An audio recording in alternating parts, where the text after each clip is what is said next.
Pengertian zakat. Zakat adalah salah satu amalan dalam Islam yang mencakup tolong-menolong dengan sesama dan juga kepada lingkungan sekitar. Salah satu fungsinya adalah agar tercipta seimbangan dan kesejahteraan di lingkungan masyarakat.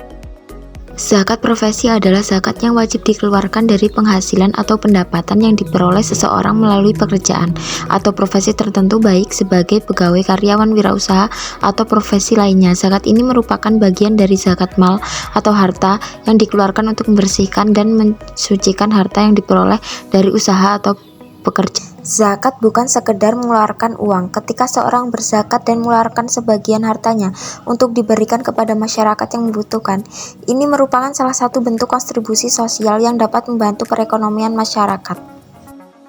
Manfaat zakat. Zakat memiliki banyak manfaat sebagai berikut: spiritual, membersihkan harta, mencucikan jiwa, dan mendekatkan diri kepada Allah. Sosial, mengurangi kemiskinan, mempererat solidaritas, dan menciptakan pemerataan ekonomi. Ekonomi, meningkatkan kesejahteraan umat dan mendorong pertumbuhan ekonomi. Psikologis, memberikan rasa bahagia, ketenangan, dan kepuasan batin. Cara mengeluarkannya zakat profesi di sini ada 4. Yang pertama, hitunglah penghasilan dalam sebulan atau setahun. Kemudian, pastikan mencapai nisab. Nisab di sini sebesar 85 gram emas. Yang ketiga, hitunglah jumlah zakat. Dan yang keempat atau yang terakhir, salurkan kepada mustahik. Materi selanjutnya mengenai nisab zakat profesi. Ubah penghasilan tahunan dengan nisab zakat, yaitu setara dengan 85 gram emas. Contohnya, jika harga emas sekarang ini sebesar 1 juta rupiah per gram, maka nisabnya yaitu 1 juta rupiah dikalikan 85 gram emas sama dengan 85 juta rupiah per tahun, atau bisa dibagikan selama 12 bulan, maka hasil yang didapatkan sebesar 7.083.333 rupiah per bulannya. Aku tahu kalian pasti bingung kan mengenai nisab zakat tersebut. Jadi biar kalian nggak bingung sini, aku ajarin cara menghitung zakat profesinya. Contohnya di sini ada saya, Maria Alfa, memiliki penghasilan per bulan sebesar 10 juta rupiah.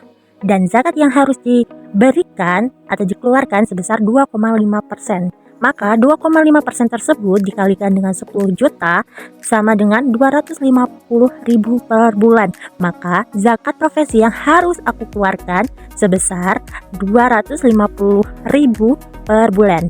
Tapi jika aku ingin memberikan zakat profesi aku selama setahun, bisa banget nih. Dengan cara bagaimana sih? Dengan cara penghasilan bulanan kalian dikalikan selama 12 bulan. Maka hasil yang didapatkan itu sebesar 120 juta rupiah. Kemudian zakat yang wajib dibayarkan itu sebesar 2,5%. Maka 2,5% dikalikan dengan 120 juta rupiah tersebut sama dengan 3 juta rupiah. Maka zakat profesi yang wajib banget aku kasih sebesar 3 juta rupiah per tahunnya. Dan kami juga mempunyai beberapa responden, kesimpulan dari beberapa responden narasumber kami yang ada di Desa Menggalamas mengenai zakat profesi. Responden pertama mengenai data demografi responden. Sebagian besar responden berada dalam rentang usia produktif 20-50 tahun dengan proporsi pendidikan terakhir dominan pada tingkat SMA sederajat. Responden berasal dari berbagai latar belakang pekerjaan dengan penghasilan yang variasi, sebagai besar di antaranya kurang dari 3 juta per bulannya. Kemudian responden selanjutnya yaitu pengetahuan tentang zakat profesi. Mayoritas responden sudah mengetahui tentang zakat profesi, terutama melalui ceramah agama dan media sosial. Namun sebagian kecil masih belum memahami ketentuan dan konsep zakat profesi secara rinci.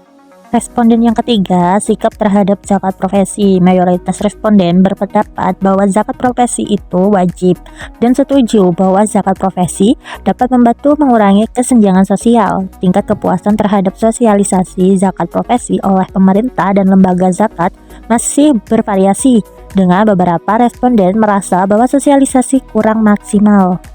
Responden yang keempat mengenai praktek zakat profesi. Sebagian responden rutin membayar zakat profesi dengan proporsi pembayaran sesuai ketentuan 2,5%. Penyaluran zakat profesi umumnya dilakukan melalui lembaga zakat resmi, meskipun ada juga yang menyalurkan langsung kepada mustahik. Beberapa alasan utama bagi mereka yang tidak membayar zakat profesi adalah kurangnya pemahaman tentang kewajiban zakat profesi dan alasan ekonomi.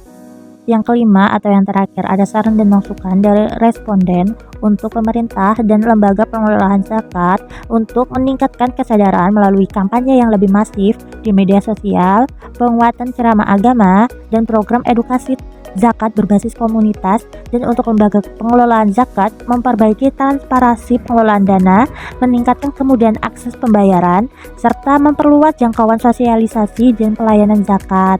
Baik, itulah presentasi dari kami terkait materi zakat profesi, tentang pengertian, nisab, cara menghitung, dan responden-responden yang ada di Desa Menggalamas terkait zakat profesi tersebut.